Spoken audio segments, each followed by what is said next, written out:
Hello everyone. तो आज video में एक बहुत ही इंपॉर्टेंट कंसेप्ट को हम डिस्कस करेंगे और ये कंसंट्रेशन टर्म मोलैरिटी है।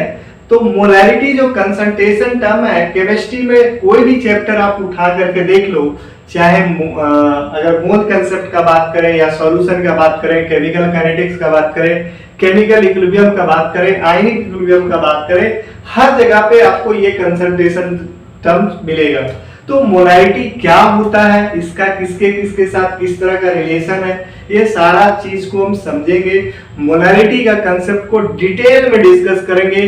जो इससे रिलेटेड जो प्रॉब्लम आता है उसको देखेंगे, कुछ इसमें फॉर्मूलाज है उसको जरा देखेंगे। तो हम स्टार्ट करते हैं। जो मोलैरिटी होता क्या है, तो सबसे पहले मोलैरिटी टर्म्स को समझेंगे, इसको रिप्रेजेंट कैसे करते हैं। तो मोलैरिटी को आपको रिप्रेजेंट करते हैं कैपिटल एम से।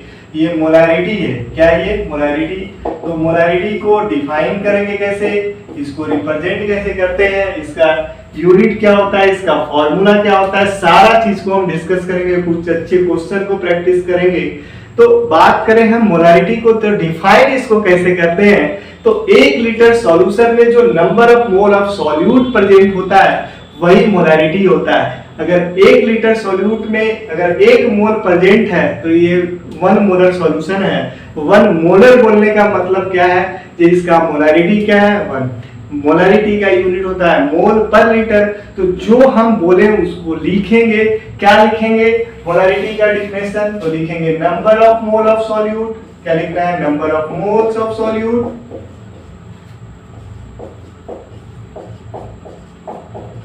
present in 1 liter of solution, present in 1 liter of solution।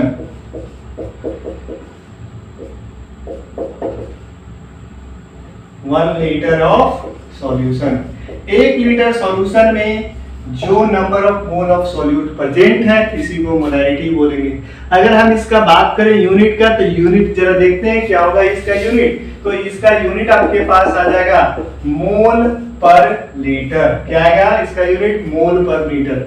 ये इसका यूनिट है। फॉर्मूला लिखते हैं, फॉर्मूला क्या होता है इसका, तो फॉर्मूला लिखेंगे।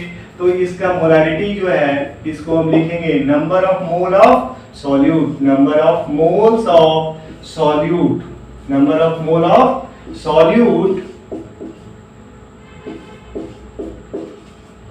Present in 1 litre of solution. यहाँ पे वॉल्यूम ऑफ सॉल्यूशन हम लिखेंगे और ये किसमें होना चाहिए, तो इसमें ये होना चाहिए लीटर में, वॉल्यूम ऑफ सॉल्यूशन। और यहाँ पे क्या लिखेंगे, लीटर। ये किसमें प्रेजेंट होना चाहिए, लीटर में। अगर आपके पास लीटर नहीं है, लीटर में नहीं है वॉल्यूम, तो इसको जब हम ml में लिखेंगे तो इसका फॉर्मूला क्या होगा। अच्छा, यहाँ पे इसको हम लिख सकते हैं क्या, number of mole of solute bye क्या लिखेंगे यहाँ पे, volume of solution in ml लिख रहे हैं। तो यहाँ पे आपको क्या करना होगा, 1000 से मल्टीप्लाई करना होगा। तो यहाँ पे आप ml लिखेंगे तो यहाँ पे इसको डिवाइड करेंगे तो ये लीटर में कन्वर्ट हो जाएगा और ये फिर ऊपर चला जाएगा, यहाँ पे 1000 आ जाएगा। तो ये मोलैरिटी का फॉर्मूला है। लेकिन हम मोल को कैसे लिखते हैं, मोल का 3 फॉर्मूला होता है। तो सबसे पहले आपको यहाँ पे सिंपली क्वेश्चन नहीं रहेगा, आपको मोल भी निकालना पड़ेगा। मोल निकाल करके ही आप मोलैरिटी निकाल सकते हो। तो यहाँ पे करते हैं क्या, इसका फॉर्मूला को और अच्छे तरह से लिखते हैं। तो सबसे पहले हम मोल कैसे निकालते हैं, मोल ऑफ सॉल्यूट हम B रिप्रेजेंट करते हैं सॉल्यूट के लिए और A रिप्रेजेंट करते हैं सॉल्वेंट के लिए। तो जब भी हम B लिखेंगे तो ये सॉल्यूट के लिए लिखेंगे और जब भी A लिखेंगे तो ये सॉल्वेंट के लिए लिखेंगे। तो यहाँ पे NB क्या लिखेंगे, ये WB। ये WB का मतलब क्या हुआ, वेट ऑफ सॉल्यूट। जो तुम्हारे पास जो सॉल्यूट दिया हुआ उसका वेट को हम क्या लिख रहे हैं, WB। और यहाँ पे डिवाइड बाय क्या करेंगे, MB। तो ये फॉर्मूला हो गया किसका, नंबर ऑफ मोल का। तो यहाँ पे हम जो मोलैरिटी लिख रहे थे उसको जरा लिखते हैं WB बाय MB इनटू क्या करेंगे, वॉल्यूम इनटू क्या करेंगे, अगर ये ml में लेते हैं तो यहाँ पे 1000 से मल्टीप्लाई करेंगे। ये एक आपका इंपॉर्टेंट रिलेशन है, ये आपका एक बहुत ही इंपॉर्टेंट रिलेशन है। अब एक बात करते हैं यहाँ पे, आपके पास क्या दिया हुआ है, ये मोलैरिटी का इंपॉर्टेंट रिलेशन है। अगर बात करें एक इंपॉर्टेंट टर्म डिफाइन करते हैं जी, क्या ये कंसंट्रेशन टेम्परेचर डिपेंडेंट टर्म है या नहीं है, तो इसको बोलेंगे ये टेम्परेचर डिपेंडेंट है कि नहीं। तो कैसे चेक करते हैं, तो चेक करते हैं जब भी कोई कंसंट्रेशन टर्म में आपका अगर वॉल्यूम आता है, मतलब वो टेम्परेचर डिपेंडेंट टर्म है, तो इसको क्या बोलेंगे, मोलैरिटी भी कंसंट्रेशन टेम्परेचर डिपेंडेंट टर्म है। सॉरी, मोलैरिटी क्या है, टेम्परेचर डिपेंडेंट टर्म है। तो एक बहुत ही इंपॉर्टेंट पॉइंट है molarity temperature dependent term. Temperature dependent term मतलब टेम्परेचर बढ़ेगा तो मोलैरिटी में भी चेंजेज आएगा। आगे बात करते हैं, तो ये आपके पास इसका फॉर्मूला हो गया। यहाँ पे जरा हम एक क्वेश्चन भी करेंगे, लेकिन सबसे पहले अगर आपके पास कुछ टर्म रहेगा, जैसे मोलर रहता है, सेमी मोलर, डेसी मोलर, ये सब क्या होता है, मिली मोलर, ये सब को सेंटी मोलर, ये सब को हम जरा समझेंगे।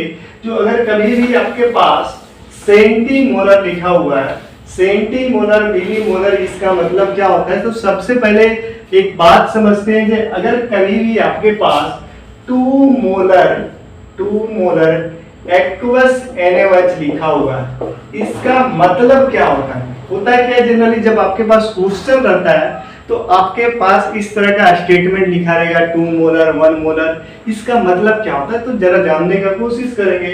तो यहाँ पे आपके पास एक्वस लिखा हुआ है, एक्वस का मतलब आप तो समझ ही रहे होंगे जी, ये कैसा सॉल्यूशन है, ये वाटर, जो वहां पे सॉल्वेंट क्या होगा, वाटर, इसलिए एक्वस बोल रहे हैं। तो यहाँ पे अगर बात करें हम 3 मोल एंड एक्वस सॉल्यूशन का मतलब क्या हुआ, 3 moles of solute, 3 mole of solute present in कितना लीटर, प्रेजेंट इन 1 लीटर। इसका मतलब तो यही हुआ जो 1 लीटर सॉल्यूशन में 3 मोल NaOH का है।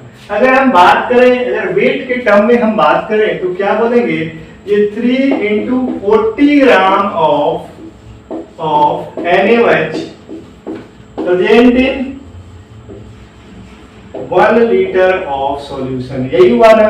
तो ये कभी भी आपको 2m 3m इस तरह लिखा रहेगा तो उससे इंटरप्रेट करना आपको आना चाहिए कि क्या लिखा हुआ है, क्योंकि आपको जब भी क्वेश्चन इस तरह आता है जो एक कंसंट्रेशन टर्म से दूसरे कंसंट्रेशन टर्म में कन्वर्जन किया जाता है, कन्वर्जन पूछा जाता है, जो क्या होगा, मोलैरिटी से आपको मोलैरिटी निकालने बोला जाएगा, तो उस केस में आपको पढ़ना आना चाहिए जो उसका मीनिंग क्या है, उसके बाद आप निकाल सकते हो।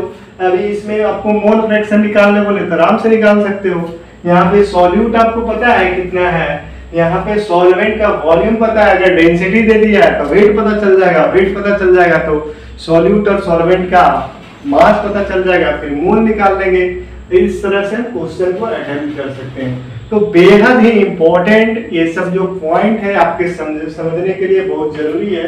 अब आगे बात करते हैं कुछ, जैसे जो टर्म्स था सेंटी, डीएससी, डेसी और क्या था, मिली। तो हम बात करते हैं, अगर सेमी मोलर लिखा हुआ है इसका मतलब क्या, सेमी मोलर, इसका मतलब होता है इसका मोलैरिटी क्या है 0.5, मतलब 0.5 m, ये हो गया क्या, सेमी मोलर। डेसी मोलर का मतलब क्या हुआ, डेसी मोलर, डेसी मोलर, इसका मतलब हो गया मोलैरिटी क्या, 10 to power -1। अगर सेंटी मोलर लिखा हुआ मतलब क्या, सेंटी मोलर का मतलब हुआ मोलर, इसका मतलब हुआ 10 to power -2, ठीक है। इसी तरह मिली मोलर का मतलब क्या हुआ, 10 to power -3, मतलब इतना मोल ऑफ सॉल्यूट 1 लीटर में प्रेजेंट है, इतना मोल ऑफ सॉल्यूट 1 लीटर में प्रेजेंट है। कुछ क्वेश्चन करेंगे, सिंपल सा क्वेश्चन करेंगे ताकि आपको कॉन्फिडेंस आ जाएगा। तो हम करते हैं कुछ क्वेश्चन, आपको मोलैरिटी निकालना है।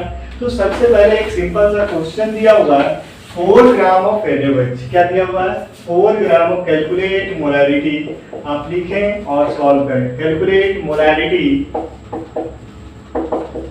ऑफ सॉल्यूशन, कैलकुलेट मोलैरिटी, बस इतना ही लिखते हैं। तो आपके पास क्या दिया हुआ है, यहाँ पे दिया हुआ है 4 gram of NaOH present in 100 ml of solution, 100 ml of solution में ये 4 ग्राम प्रेजेंट है, तो सबसे पहले हम मोल ऑफ सॉल्यूट निकाल लेते हैं। तो NB क्या होगा, 4/40 लिखेंगे, ये मोलर मास होता है NaOH का, तो इसको जब डिवाइड करेंगे तो ये 0.1, ये क्या आ गया आपके पास, ये आपका पास आ गया ये मोल ऑफ सॉल्यूट। आपको क्या निकालना है, मोलैरिटी। तो मोलैरिटी क्या होता है, मोलैरिटी आपके पास होता है number of mole of solute bye क्या लिखेंगे, वॉल्यूम ऑफ सॉल्यूशन। तो यहाँ पे मोलैरिटी आपके पास 0.1, वॉल्यूम ऑफ सॉल्यूशन यहाँ पे दिया हुआ है कितना, 100 ml, और 100 ml दिया हुआ है। आपको बताए थे तो जब भी इस तरह का ml में रहे तो आपको यहाँ पे लीटर में 1000 से मल्टीप्लाई करना होगा, और जब ये 1000 से मल्टीप्लाई करेंगे तो यहाँ पे मोलैरिटी कितना आ जाएगा, 1 मोलर सॉल्यूशन आएगा, ये 1 मोल पर लीटर, ये क्या आ गया मोलैरिटी। तो एक बहुत ही बेसिक क्वेश्चन था, तो इस तरह का क्वेश्चन आप अटेम्प्ट कर सकते हो। कुछ और क्वेश्चन को लेते हैं, कुछ अच्छे क्वेश्चन को लेते हैं ताकि आप अच्छे से आप समझ पाओ। कभी कभी आपके पास इस तरह का क्वेश्चन रहता है कि कैलकुलेट मोलैरिटी कैलकुलेट करना है, लेकिन यहाँ पे लिखा हुआ है क्या, आपके पास क्वेश्चन में लिखा हुआ है molarity of 20% weight by weight NaOH solution दिया हुआ है, NaOH सॉल्यूशन हैविंग डेंसिटी आपके पास दिया हुआ है 0.8 ग्राम पर ml। डेंसिटी आपके पास दिया हुआ है, आपको क्या निकालना है, मोलैरिटी निकालना है। तो सिंपली आपको ये समझना होगा, जो ये जो 20% वेट बाय वेट लिखा हुआ है, इसका मतलब क्या होता है। तो ये सब समझने के बाद आप क्वेश्चन को बहुत आसानी से सॉल्व कर सकते हो। तो इसका मतलब होता है जो 20 ग्राम, क्या लिखा हुआ है ये, 20 gram of NaOH, 20 gram of NaOH present in 100 gram of solution. यही तो है, आपके पास वेट ऑफ सॉल्यूट पता है, मोल निकाल सकते हैं। तो क्या करेंगे, 20 बाय क्या करेंगे 40, तो यहाँ पे NB आपके पास निकल गया, क्या निकला ये 0.5 आया होगा, ये 0.5 क्या है आपका, NB आया।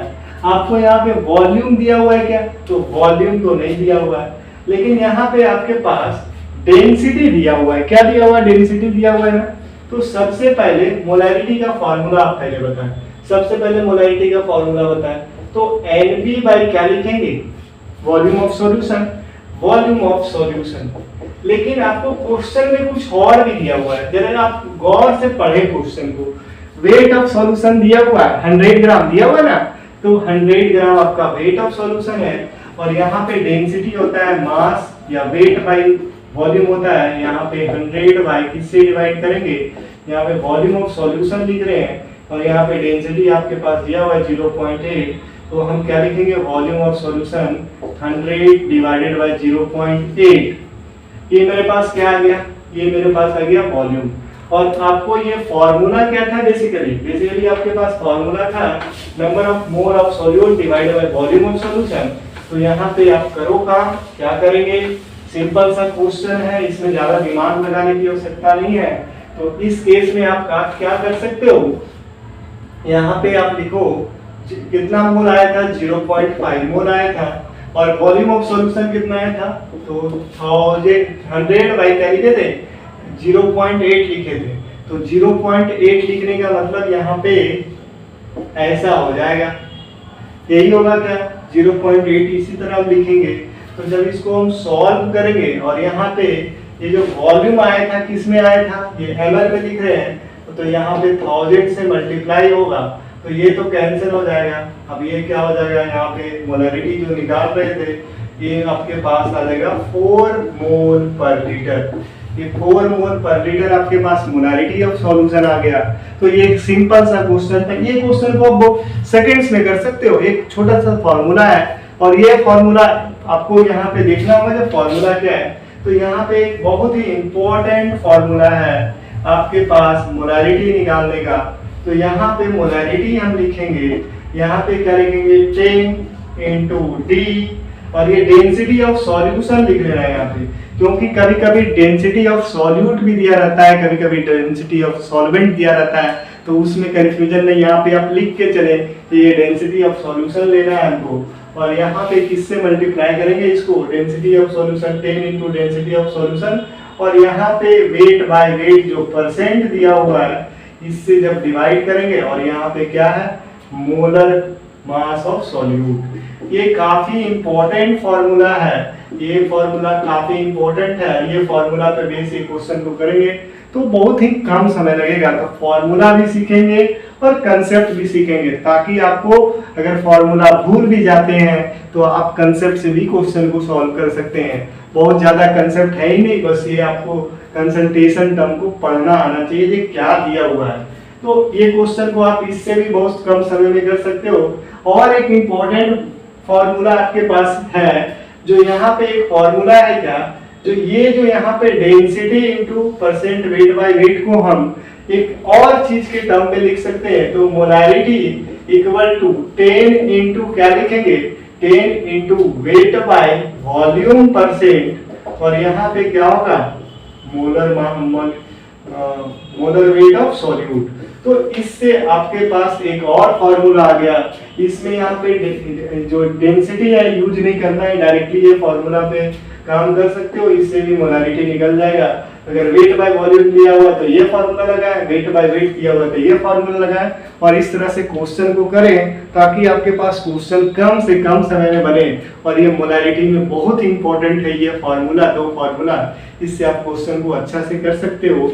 तो ये काफी इंपॉर्टेंट बात बता रहे हैं। आगे चलते हैं, एक और क्वेश्चन आपके पास है। आपके पास क्वेश्चन क्या है, बेसिकली क्वेश्चन को हम जरा देखेंगे तो क्वेश्चन आपके पास दिया हुआ है द डेंसिटी ऑफ, क्वेश्चन आपके पास लिखा हुआ है the density of solution having 120 gram of urea, the density of solution having 120 gram of urea and 120 gram of urea in 1 kg of water is 1.15 ग्राम पर ml, और आपको यहाँ पे क्या निकालना है, मोलारिटी निकालना है। तो मोलारिटी निकालेंगे तो सिंपल सा है बात, यहाँ पे क्या दिया हुआ है, जो आपके पास यूरिया दिया हुआ है, कितना ग्राम दिया है यूरिया आपके पास दिया हुआ है 120 ग्राम, और आपको क्या निकालना है, मोलारिटी निकालना है, डेंसिटी भी दिया हुआ है। तो यहाँ पे आप काम कर सकते हो, टोटल वेट ऑफ, पहले बताओ यूरिया का वेट कितना दिया हुआ है 120 ग्राम, ये यूरिया है, यूरिया का वेट W यूरिया लिख देते हैं, ये यूरिया का वेट 120 ग्राम। अच्छा, इसका मोलर मास कितना होता है, तो CO कितना होता है, 60 होता है, CO CO, इसका CO NH2, ये क्या हो गया, यूरिया का फॉर्मूला होता है, तो यहाँ से ये 60 आता है। आपके पास ये दो बात तो समझ में आ गया। उसके बाद क्या दिया होता है, डेंसिटी आपके पास दिया हुआ था, डेंसिटी ऑफ सॉल्यूशन 1.15 ग्राम पर ml। बस आपको हम अप्रोच बता देंगे कि किस तरह से करना है, आपको क्वेश्चन अपने से करना है, कमेंट करना है कि क्या आंसर आएगा, आंसर तो बताएंगे नहीं। और दो कंसेप्ट और देखेंगे, एक मिक्सिंग का देखेंगे और दूसरा डाइल्यूशन का। ये बात समझेंगे जब मिक्सिंग डाइल्यूशन क्या होता है, तो यहाँ पे उस पे भी बात करेंगे। यहाँ पे आपको क्या दिया हुआ है, ये डेंसिटी दिया हुआ है सॉल्यूशन का, तो पहले वेट ऑफ सॉल्यूशन अगर निकाल ले, और यहाँ पे वेट ऑफ सॉल्वेंट दिया हुआ है कितना, 1 kg मतलब 1000 ग्राम। अब यहाँ पे वेट ऑफ सॉल्यूशन आप निकाल सकते हो, तो वेट ऑफ सॉल्यूशन 1120, ये क्या देगा आपके पास, वेट ऑफ सॉल्यूशन। अब आप वेट ऑफ सॉल्यूशन पता है तो वॉल्यूम ऑफ सॉल्यूशन आपको निकालना रहता है, क्योंकि मोलारिटी के फॉर्मूला में क्या आता है, number of mole of solute bye क्या लिखते हैं, वॉल्यूम ऑफ सॉल्यूशन। यही लिखते हैं कि कुछ और लिखते हैं, यही लिखते हैं ना, तो यहाँ पे वॉल्यूम ऑफ सॉल्यूशन लिखेंगे, वॉल्यूम ऑफ सॉल्यूशन बहुत प्यारा सा है ये। तो यहाँ पे हम काम करते हैं, जो डेंसिटी आपको दिया हुआ है 1.15, यहाँ पे इसका वेट दिया हुआ, देख रहे हैं आप कैसे हम कैलकुलेट कर रहे हैं, पहले समझ रहे हैं उसके बाद कैलकुलेट कर रहे हैं। आपको इधर उधर रैंडम सा आपको बना दे रहे हैं, लेकिन आपको प्रॉपर्ली करना है। यहाँ पे मास कितना दिया हुआ है 112। अब वॉल्यूम ऑफ सॉल्यूशन आप निकाल सकते हो इससे, जब वॉल्यूम ऑफ सॉल्यूशन यहाँ से निकाल लोगे क्या लिखेंगे 112/1.15। ये आपको दिख रहा होगा, ये इस तरह से हम कैलकुलेट कर सकते हैं वॉल्यूम ऑफ सॉल्यूशन। और ये जो आपके पास आएगा, जो भी आएगा वॉल्यूम, ये किस में आएगा, ये ml में आएगा, क्योंकि ग्राम पर लीटर डेंसिटी दिया हुआ है, तो ये ml में आपके पास वॉल्यूम ऑफ सॉल्यूशन है। और मोल तो आप निकाल ही सकते हो, क्योंकि ये क्या है, गिवन वेट है और ये मॉलिक्यूलर वेट है, तो मोल निकाल लेते हैं और इसको सॉल्व करते हैं प्रॉपर्ली। तो यहाँ से आप कर सकते हो डायरेक्ट, हम इसको रब करते हैं और सिंपली इसका मोलारिटी आप कैलकुलेट करो, इसका मोलारिटी कैलकुलेट करो और कमेंट करो आप बेसिकली इसका मोलारिटी कैलकुलेट करो।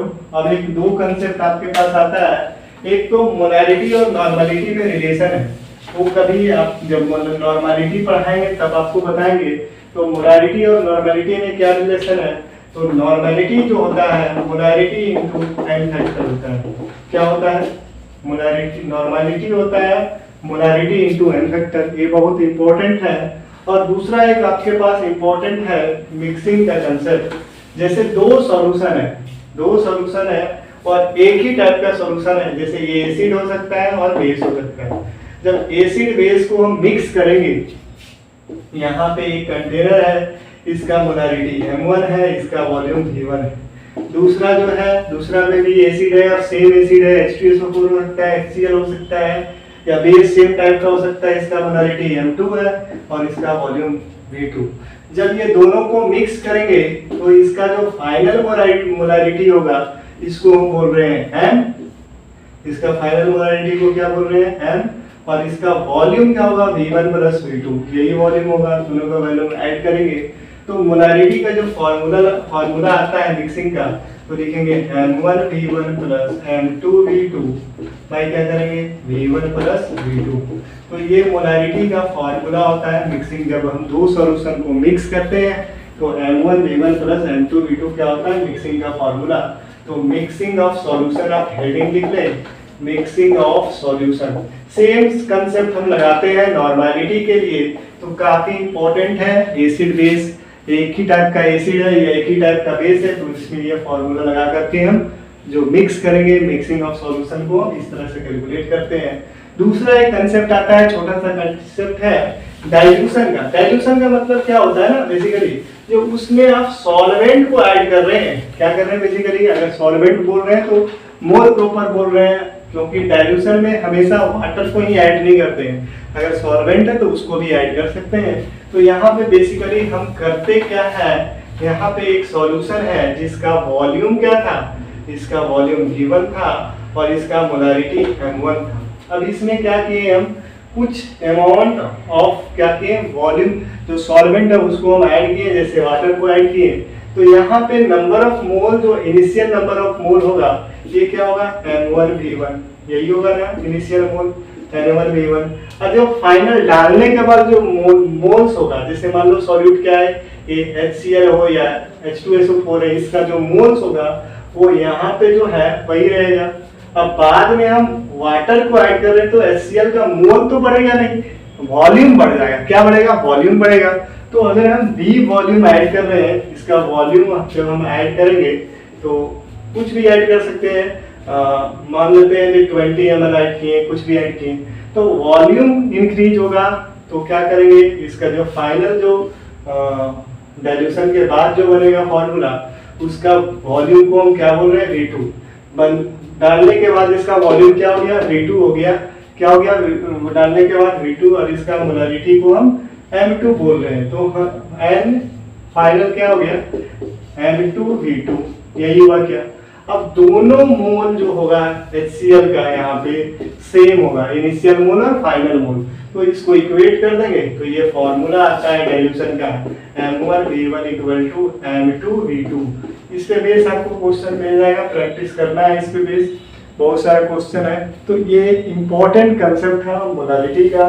तो मोलारिटी के बारे में जितना भी कंसेप्ट होता है सारा को हम डिस्कस करने का कोशिश करें।